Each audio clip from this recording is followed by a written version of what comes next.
आज आसतु आम भिडियो माध्यम जानिबा आपण माने केमती घर झाड़ू कले सकाळू आपणकर सबु समस्या पूरा पूरी दूरे जीवो। ताले हाय फ्रेंड्स, गुड आफ्टरनून। आपण समस्त मो तरफ नमस्कार। आशा करछि आपण माने समस्त भलरे थिबे, मु भी भलरे अछि। चलंतु वीडियो आरंभ करबा। किंतु वीडियो आरंभ करबा पूर्वरु जदि आपण मानक भितरु केही जदि आज मो चैनल ले नुआ थांती ताहले प्लीज प्रथम चैनल टी को सब्सक्राइब कर दियंतु, पाखरे थिबा बेल आइकन को क्लिक करंतु, जहाँ फल मो नुआ नुआ वीडियो नोटिफिकेशन आपण मान पाखे खूब शीघ्र पहुँची जीवो। आउ आपण माने मते टिके सपोर्ट करि परिबे आगु को जीवा पई।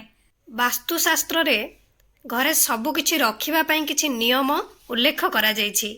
जदि एहार जत्न निया जाय ठीक भाबरे तेबे जणे व्यक्तिर भल फलाफल पाई परिबो। सेहि बळी वस्तु संबंधी नियम मध्य वास्तुशास्त्र रे उल्लेख करा जायछि।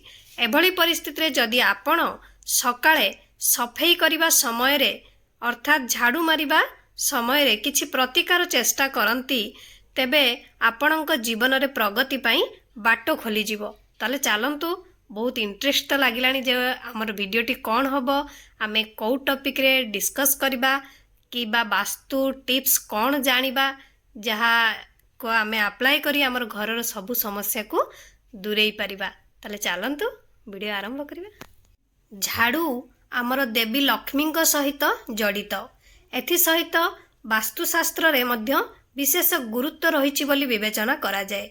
एपरी परिस्थिति रे जदि आपण झाड़ू करूछंती ताहले किछि नियम मानि जदि आपण माने घर झाड़ू करंती तेबे आपणक जीवन रे लाभ पाई परिबे। सकाळे झाड़ू करिबा समय रे जणे कहिबा उचित जे एही रोग आम घरु बाहर को जाउछि। सफा करिबा समय रे एहाको बारंबार पुनरावृत्ति करंतु, अर्थात माने आपणकर जदि कोनोसी डिजीज थाए घरे केउ सदस्यंकर बा स्वास्थ्य ठीक न थाए काहारी तो आपण माने जत्ते बेले घर टिको झाड़ू करूछंती सेते बेले आपण माने बारंबार जोटा कि रिपीट करंतु पार्टी रे जे एई रोगटी आम घरु बाहरी जाउछि। एई परी करिबा द्वारा आपण आपणक स्वास्थ्य उपरे सकारात्मक प्रभाव देखि परिबे। एहा व्यतीत एही प्रतिकार आपणक पई सुख एवं समृद्धिर द्वार मध्य खोली देबो। तेणु आपण माने चेष्टा करंतु जते बेले सकाळे घर टिको झाड़ू करूछंती सेते बेले आपणक घरे जहार भी जो सदस्यंकर जो रोग थिबो आपण माने सेही रोग आम घरु बाहर को चली जाउछि एईटा को बारंबार कही आपण घर टिको झाड़ू करंतु। देखिबे से रोगटी आपणक घरु पूरा पूरी चली जीवो।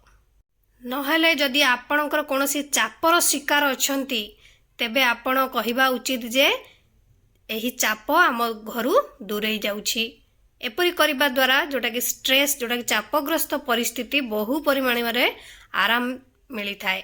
यह व्यतीत घरे परिवेश मध्य जदि भल नाही तो से टाइम रे भी आपण माने जो प्रॉब्लम आपण को घरे अछि तो आपण माने सेही प्रॉब्लम कही कही घर झाड़ू करंतु। देखिबे आपणकर सबु दुख जंत्रणा दूरेई जीवो। ता सहित चलंतु आउ किछि टिप्स जानिबा जोटा कि झाड़ू आपण माने कोठी रखिबा उचित। वास्तुशास्त्रंक अनुजाई आपण माने घरर दक्षिण एवं पश्चिम दिग मध्य रे थिबा स्थानटी जोटा कि रूम रे आपण माने झाड़ू रखिबा उचित। एथि सहित रूम को एपरि एक स्थान रे जोटा कि आपण माने जो रूम रे झाड़ू रखुचंती से झाड़ू आपणकर जेमिति देखा जीवनी कि आपणकर पाद भी जेमिति से झाड़ू रे न बाजिबो सेही भली जागा मानकर जोटा कि लुचेई कि आपण माने झाड़ूटी को रखिबे। एहा सहित आपण माने झाड़ू को केबे भी ठिया करी रखिबे नाही, सर्वदा ताकू सोइला टाइप रो करी रखिबे। एही सबु जिनिस गुडी करे ध्यान रखी आपण माने झाड़ू करंतु। देखिबे मां लक्ष्मींकर आशीर्वाद अक्षुर्ण रहिबो।